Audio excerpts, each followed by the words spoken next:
sila, but when we measure, normal ang blood pressure nila. Yung iba, ganun din. Inaatake pa nga sa puso, and yet stable ang BP nila. Nare-realize kasi ng siyensya na hindi lang presyon Ulit, sandaan. o dahilan para atakihin sa puso o magkaroon ng brain attack. Yung integridad ng kanilang blood vessel plays a very big role. Ibig sabihin, may mga ugat tayo na magaling pumutok. Ang ibig sabihin nun, mahina ang kanilang mga ugat. So, it's very important na may pagpalakas sila ng kanilang ugat. Together with their medication, para sa akin, yung ating MX3 Plus ay napakaganda na antioxidant. Yung coenzyme Q10, antioxidant na yan. At yung kanilang alpha, beta, at gamma nakita na nagpapalakas ng ugat natin. So para sa akin, ang MX3 Plus, kasama ng kanilang medication, will help prevent a heart attack at saka ng stroke.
Ay pucha, sarado.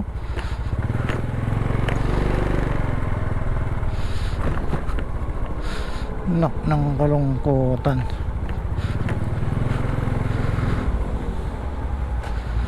Sarado.